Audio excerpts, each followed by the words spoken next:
She came to his island to take his money. He invited her to his island to take her life. Sonia was a ghost, a whisper in the world of the ultra-rich. Her art wasn't painted on canvas. It was etched into the bank accounts and broken hearts of her marks. She was a master of seduction, a chameleon who could be anyone they desired. Her process was a finely tuned symphony of deception. First, the setup. She'd study her target for weeks, learning their routines, their desires, their deepest vanities. Then, the chance encounter. Take David Chun, the tech mogul with a penchant for rare art. Sonia became Isabel, a shy, brilliant art historian from a small European nation. She accidentally spilled a latte on his bespoke suit at a gallery opening. A week later, he was wiring $2 million to a shell corporation for a lost masterpiece. That was actually a brilliant forgery she decommissioned. By the time he realized he'd been had, Isabel had vanished, along with his money and his pride.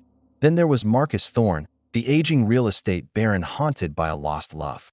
Sonia transformed into Lily, a young woman bearing a striking, meticulously researched resemblance to his first girlfriend. She'd appear at his favorite haunts, a ghostly image of his past. The emotional hook was set. Over tearful dinners, she spun a tale of a family in dire straits, a tragedy that could only be averted with a significant, but temporary, loan. $5 million later, Lily was a memory, and Sonia was already planning her next masterpiece.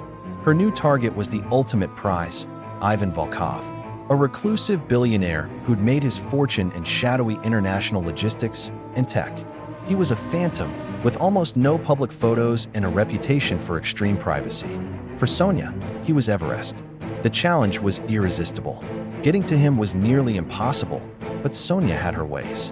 She leveraged a connection from a past con, a disgruntled former employee of Volkov's, to learn about a high-stakes, underground poker game he was rumored to attend in Monaco. Sonia became Katia, a fiery Russian heiress with a gambling problem and nerves of steel. She bought her way into the game, her presence a loud, deliberate contrast to the hushed reverence around Volkov. He was exactly as the whispers described, tall, with eyes like chips of ice and an unnerving stillness. She played recklessly, losing big to him, laughing it off with a dismissive wave. She didn't want his money at the table. She wanted his attention. She got it. Intrigued by this woman who treated millions like pocket change, he approached her after the game. His voice was a low rumble, laced with an accent she couldn't quite place. "You play a dangerous game," he said. Sonia, as Katia, just smiled. "The only games worth playing are the dangerous ones." The hook was in. For the next week, he courted her. Lavish dinners, private yacht trips along the Côte d'Azur. Sonia played her part to perfection, bored, unimpressed, but slowly, begrudgingly, charmed.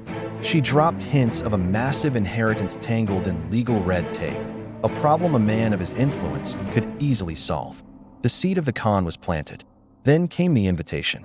"My home is my sanctuary," he told her one evening, the moonlight glinting in his cold eyes. "I have a private island in the Pacific. Come with me. We can get to know each other better, away from all this noise." This was it, the final act. Once isolated, the emotional manipulation would intensify. She'd become vulnerable, desperate, and he would be her savior, for a price. She imagined the figure, 20, maybe 30 million. His private jet was a marvel of black leather and polished chrome. The flight was long, silent. As they descended, she saw the island. It was a jagged emerald in a sapphire sea, beautiful and menacing. A single, sprawling modern villa was carved into the cliffside, a fortress of glass and steel. There were no other signs of life. No towns, no boats, no docks. Just the villa, the dense jungle, and the sea. The isolation was more absolute than she had anticipated. A flicker of unease, which she quickly suppressed. This was part of the plan. The first day was a whirlwind of luxury. Champagne, gourmet food, an infinity pool that seemed to spill into the ocean. But the villa felt sterile, cold. The staff were silent and efficient, their eyes vacant. Volkov himself was an attentive host, but his stillness was beginning to feel less like calm and more like the coiled patience of a predator. He showed her his collection room. Instead of art or cars, it was filled with antique weapons. Spears, crossbows, ornate hunting knives from a dozen different cultures. "I am a passionate hunter," he explained, running a thumb along the edge of a wicked-looking blade. "I appreciate the purity of the chase. The ultimate contest between instinct and intellect." His words hung in the air, heavy and strange. The second night, the mask began to slip. During dinner, he spoke of his philosophy. "The world is divided into two," he said, swirling red wine in his glass. "Predators and prey. There is no in-between. To believe otherwise is a weakness." Sonia, feeling a genuine chill for the first time, played her part. "And which one are you, Ivan?" He looked at her, and for a split second, his charming smile vanished, replaced by a look of pure, predatory hunger. "I am the one who always wins." Later that night, unable to sleep, Sonia wandered through the silent villa. A strange impulse led her to his office, a room he had pointedly kept locked. Her skills weren't just in seduction, they included bypassing security. The lock clicked open with unnerving ease. The office was minimalist, dominated by a large desk and a wall of monitors. Most were dark, but one was active. It showed a map of the island, dotted with little red lights. Security sensors? No, they were moving. Then she saw the video feeds. Her blood ran cold. Hidden cameras scattered throughout the jungle. One feed showed a man, ragged and terrified, running blindly through the undergrowth. Another showed a different person cowering behind a tree. And a third showed Ivan Volkov, dressed in tactical gear, raising a high-tech crossbow, an infrared scope glowing over his eye. He was not hunting animals. A wave of nausea and terror washed over her. She stumbled back, knocking over a small box on the desk. Photos spilled out. Photos of his previous guests. Their faces were a gallery of fear and despair. And at the bottom of the pile, David Chun, Marcus Thorne, her previous marks. They hadn't just been scammed by her. They had been his prey. She wasn't his next romantic conquest. She was his next hunt. He hadn't been intrigued by her recklessness. He had recognized a fellow predator and wanted to prove he was superior. The entire courtship was a lie, a different kind of con. He was hunting the hunters. Suddenly, the intercom on his desk crackled to life. Volkov's voice, calm and amused, filled the silent room. "Did you find what you were looking for, Sonia? Or should I call you Isabel? Or Lily?" He knew.